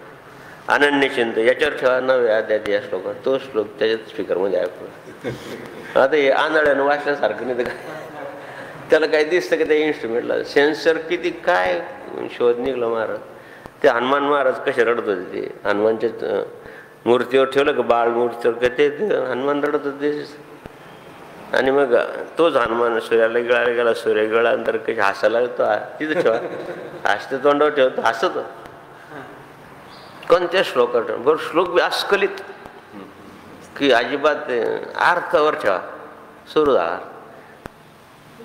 बरं तुम्हाला इंग्रजी लागत इंग्रजीवर ठेवा, इंग्रजीत तो श्लोक, गुजरातीत मराठीत एवढे चित्र दिले आहेत, इंग्रजी, हिंदी, गुजराती. मी तर आश्चर्य झालो होतो. तर काय किंमत 10,000, थोडं खचलो.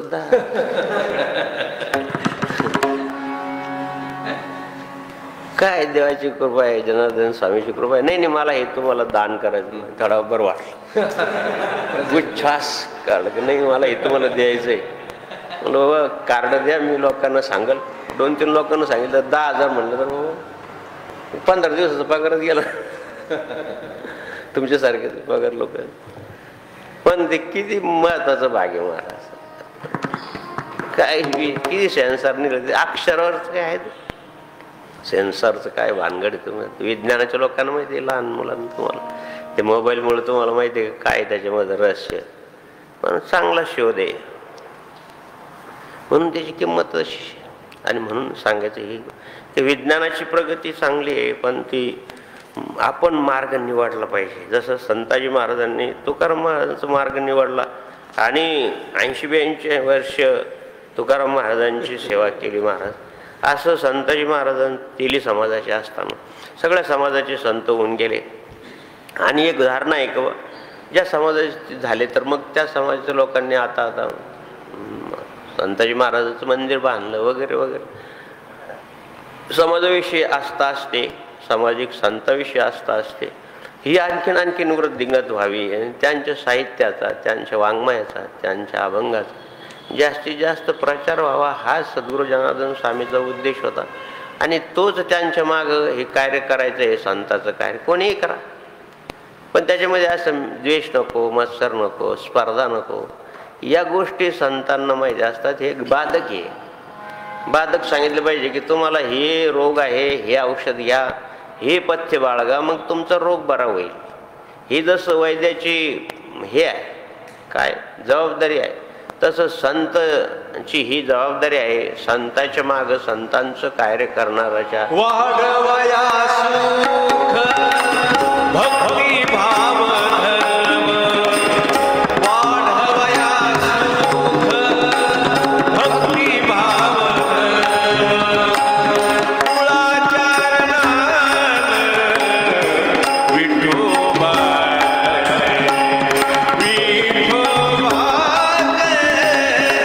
अवतार तुवा हराया अवतार तुवा हराया टक्के 1212 उत्तरी तेव्हापासून तर आज तागायत माऊलीची परंपरा चालू आहे की नाही. माऊलीचं महानिर्वाण तुम्ही ऐकलंय. जोग महाराजापर्यंत असे एकनिष्ठांची मांदियाळी मिळाली की नाही. आणि मग हे कार्य किती महत्वाचं आहे. माऊलीचं महानिर्वाण सगळंच सांगतात, आपण मी ऐकलेलं आहे. पण माऊलीला समाधान केव्हा झालं. जरी माऊलीने महासमाधी घेतली पण त्यांच्यानंतर 200 वर्ष लागले. आत्मिक समाधान माऊलीला ज्या मिळालं ते केव्हा मिळालं. चिंतनाचं पाहिजे. ज्या वेळेस संत एकनाथ महाराजांच्या स्वप्नात जाऊन मला अजानुवृक्षाची मुळी लागली आणि तू ती मुळे काढायला ये, तर मग नाथांनी ती समाधी शोधली, ती मुळे काढली. सगळ्यांना हा दृष्टांत माहिती अनेक वेळेस सांगितलेलं आहे. पण 200 वर्ष माऊलीला वाट पाहावं लागली. का रे मागं पडत चाललं. म्हणजे ज्ञानेश्वरीचं किंवा ज्ञान हे मागं पडत चालल्यानंतर संत गेल्यानंतर सुद्धा काळजी करतात. त्याचं मागे 225 वर्षानंतर नाथबाबाचा जन्म झाला आणि त्यांनी ज्ञानेश्वरी शुद्ध केली. म्हणजे आपल्या कार्याची आत्यंतिक प्रेमानं जनता जनार्दनापर्यंत पोहोचण्यासाठी गेल्यानंतर सुद्धा काळजी करतात. आणि मग हा चिंतनाचा भाग आहे की 225 वर्ष लागले. माऊली जाऊन 750 वर्ष झाले. म्हणजे ती परंपरा खंडित झाली का. जनार्दन स्वामीला जाऊन 31 वर्ष झाले. आता प्रेरणा होऊन राहिली की नाही आपल्याजवळ आहे ते आपण प्रगट केलं पाहिजे. आणि काय करतात ठेवून. कोणतीही वस्तू जास्त दिवस टिकावी का. जगात काय टिकावे. आता कॅसेट निघलं ते आता त्याच्यावर बुरशी आली ते चांगली दिसणार आहे का. आता हेच तत्वज्ञान पुढं काहीतरी बिघाड झाला याच्यात. व्हायरस आला गेलं ते प्रवचन गेलं सगळंच गेलं. काय ते काय म्हणते त्याला रिजेक्ट झालं का ते डाटा जास्त झाला का तो सोडून देतो, ओकून टाकतो. आता जास्त झाल्यानंतर तो ओकन नाही तर काय करतो. ह्या जशा गोष्टी घडतात त्या घडू नये. देत राहा, वाटत राहा. जनार्दन स्वामी इतका त्रास सहन करायचे, काबड कष्ट करायचे, भात तयार करायचे आणि यातण्याच्या वेळेस द्या भाऊ किती पोत्या लागतात त्या ब्राह्मणाला द्या, लोकांना देऊन टाका. सगळं जरी खाला झालं ना तरी चालेल, आपण नंतर पाहून घेऊ. बाबाजी म्हणायचे आज खावं झाडून पुसून, उद्या देईल देव पाठवून, उद्या देव दिन पाठवून, सगळंच खर्च झालं तरी चालेल. हा जो भाग आहे हा म्हणून त्यांना उदार म्हटलंय. संत उदार उदार भरले अनंत भांडार. हे जसं असे उदार असतात ते देत राहो. कोणी येऊ सेवितो हारस वाटितो आलिका, सेवितो हारस वाटितो आलिका, घ्या रे भोवरा लाला भरी, घ्या रे भोवरा लाला भरी, सेवितो हारस वाटितो आलिका, सेवितो हारस वाटितो आलिका. बाबाजी म्हणायचे दिल्यानं वाढतं. जेवढं तुम्ही द्याल, आपण जमिनीत शेंगदाणे पेरतो तिला का फराळाचं देतो का. ती अनंतपटीने देते. एक शेंगदाणं टाकलं तर किती शेंगदाणे होतात. मुठभर. एक ज्वारीचं दाणं टाकलं तर 250-400 दाणे होतात. एक खसखशीत दाणा पेरला तर 1.25 लाख राजगिरे होतात वगैरे वगैरे. किती बारीक असतो दाणा. म्हणजे दिल्यानंतर वाढतं. हा सिद्धांत सद्गुरू जनार्दन स्वामी समजून सांगायचे. तेच या ठिकाणी सांगितलंय भगवंताने की अनन्य चिंतन करून मग त्याचं योगक्षम मी चालवतो. का चालवतो तर ते उदार आहे, ते संत आहे. ते आपल्याजवळ काही ठेवत नाही, ते देतात 750 वर्षापर्यंत आता जनार्दन स्वामींपर्यंत वाटलंच की नाही. तुकाराम महाराजांच्या अभंगाचं प्रमाण, माऊलीच्या अभंगाचं प्रमाण करून सद्गुरू जनार्दन स्वामींनी हा भक्तिमार्गाचा वृक्ष असं टवटवीत ठेवला. ती जबाबदारी आपली पण आहे. आपण त्यांचे शिष्य आहोत, आपण त्यांचे अनुग्रहित आहोत, आपण त्यांचे अनुयायी आहोत. नाही तर ते समजा तुम्हाला त्यांचे उपासक आहोत. त्यांची जबाबदारी आहे की आपल्याजवळ जे आहे ते आपण आणि सत्कार्यासाठी, त्यांच्या कार्यासाठी, भगवत कार्यासाठी, मग तुमच्याजवळ साहित्य असेल किंवा काय असेल त्यांचं, जसं अभंग संताजी महाराज दगडानं जगाकरता जपून ठेवलं तसं आपल्यावर ही जबाबदारी आहे. असं म्हणून हे भक्तीचं उपासनेचं रहस्य आहे. जय जनार्दन. सद्गुरु जनार्दन